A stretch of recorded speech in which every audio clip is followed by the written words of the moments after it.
Deadpool talks the way that he does. Yeah. But on top of that, like, crap, I forgot my train of thought. Okay, anyways, this is actually the first movie that there was a trailer released for the trailer.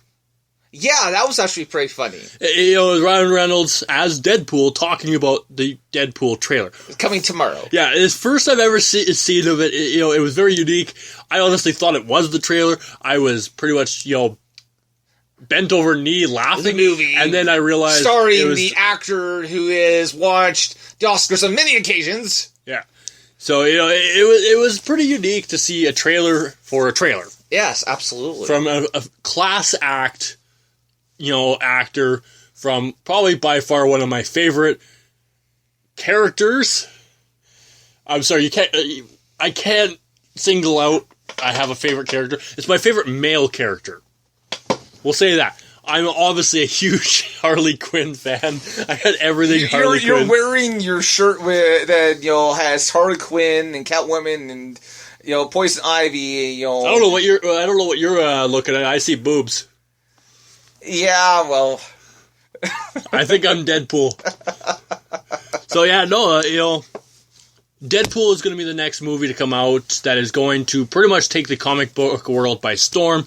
It's going to set the precedence for what a movie should be.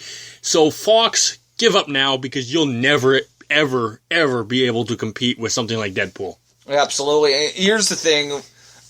We went off and we brought this up on the last episode, where I brought up on the last episode from last Thursday.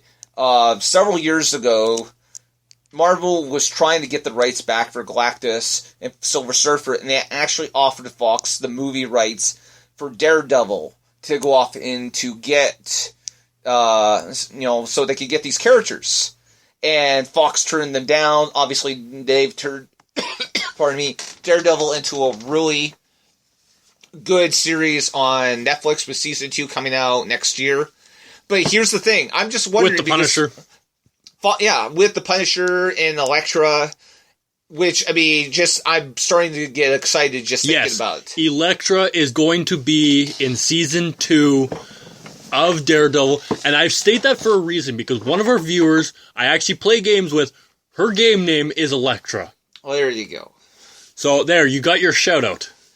Okay, and the reason why I bring this up is that Fox has recently stated that they want to do a television series, and they're in talks with Marvel because, Fox owns the movie rights, they don't own any of the other rights to the comics, and so Fox should not be allowed to have rights to anything. And so they're going off, and there's been some suggestion that maybe Marvel will say, hey, we want the movie rights back for Fantastic Four in exchange for allowing you to do the TV show. Yeah, no, it's going to be interesting what happens. I think, honestly, this is the point where Fox is going to start looking at their options. This is their 4th time to do the Fantastic Four, and... Actually, I don't know if they did the first version. It doesn't matter. It's been done 4 times. Fox has proven they can't do it.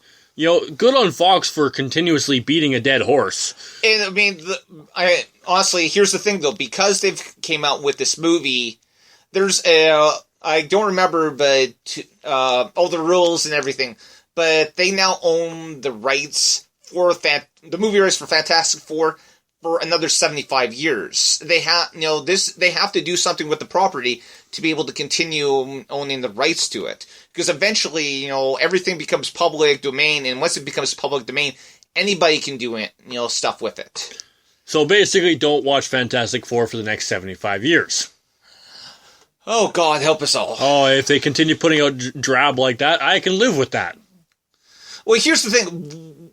Wouldn't it be awesome if Marvel was able to get the rights back for the Fantastic Four characters, because then they can find a way to bring them into... The Civil War? It would be too late for the Civil War. I don't care. You can remake the Civil War as a special edition to include the Fantastic Four. Screw you, Fox. They went off and they did that with Days of Future Past, and they did the road cut. Yeah, as I said, screw you, Fox. It'd be the ultimate shot at Fox. We get the rights back, we put them in the biggest baddest movie ever. Because honestly, I mean, just the adding of these 4 characters would make so much more drama for the movie. Not just for them, but I mean, that would add, Doctor Doom, who's by far one of the greatest villains of all time. Yes. Comic book wise, movie wise, he's probably one of the most laughable. I would probably compare this version of Doctor Doom to the Amazing Spider-Man's Lizard. Oh, I wouldn't go that far. I think Lizard was slightly better. That was terrible. It was. We've actually gone an entire episode talking about one movie. Well, I mean, we brought up a little bit of things here and there, but you know what? This movie deserved to get smashed. Honestly, what we've talked about for the last 35 minutes or so is better than the whole, 90-minute movie that we want to sit through. Because you have me. And me. Right, you're here too. Dude, I think I've been doing most of the talking, so I don't know what the hell you're talking about. That's because I neither disagree nor agree with you. We have our difference of opinions. I personally think the whole thing from start to finish was crap. Storyline, script-wise, chemistry, Doctor Doom. He deserves his own category. Yeah, Doctor Doom. Doctor Doom. And have we mentioned Doctor Doom? Yes. Just in case you didn't know. Doctor Doom. Doctor Doom sucked. I honestly thought, like, the program, moving to a different dimension. I didn't have a problem with that. I thought that was a different way to go with it. Instead of having them just go out in space and then get hit with cosmic rays. See, I had a problem with that because what they did is they actually mixed a couple different storylines for the comics into one. So it wasn't just one storyline they did. They went multiple different directions. They pretty much became a doctor and sliced different storylines as they felt necessary, and they spliced them together, and I thought that was a very bad, choppy idea. But you know what? I actually liked it because it kind of shows you how each of them got their powers differently. Because, Ben, gets hit with, gets it fused with these rocks, and Johnny gets set on fire, and Sue gets hit with this invisible force wind thing. Force wind thing. I don't know. I can't think. We're scientists. Yeah. Did I mention that I only got like a B in high school science? Wait, we had high school science? Right. I knew there was something I was missing. Yeah. Exactly. I blew up the lab. You blew up the lab. Yeah. I was Doctor Doom. We all wish you were Doctor Doom because you would have been a far better Doctor Doom. I would have been a comical Doctor Doom. Oh crap! Yeah, I still would have been better. I'm gonna go to Hollywood and I'm gonna design them the perfect suit. Yeah, for Doctor Doom. Here's the thing: how can cosplayers get Doctor Doom in Apocalypse better than Hollywood can? That's what I want to know. Because it's the love, it's the passion, it's the desire. Hollywood doesn't have it. It's money, money, money, money. Cosplayers and comic book fans, the fanatics, basically. It's the attention to detail. It's the, you cosplay characters that you connect to, that you love, that, you have this sense of belonging to. And that's the main thing. Like, Hollywood doesn't have that. They don't have the sense of belonging to the character. A lot of these guys have probably never even heard of these characters before they start directing them, acting them, and whatnot. So, it's a huge part in it.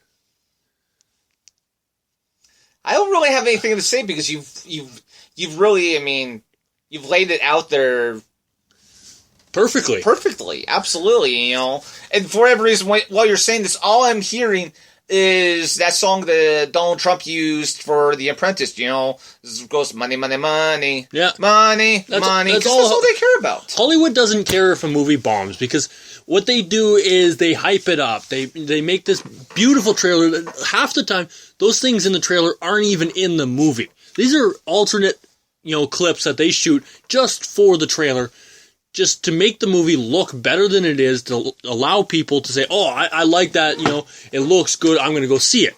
And then when they get to the movie, they're sitting there looking for that one scene. And, that scene doesn't appear, that scene doesn't even show up on the blip. So they've spent that money to go in a theater to watch a movie that was pretty much wrongly hyped, and that's what Hollywood does. That's pretty much their motive, is to trick people into seeing their movies. Fantastic Four was that.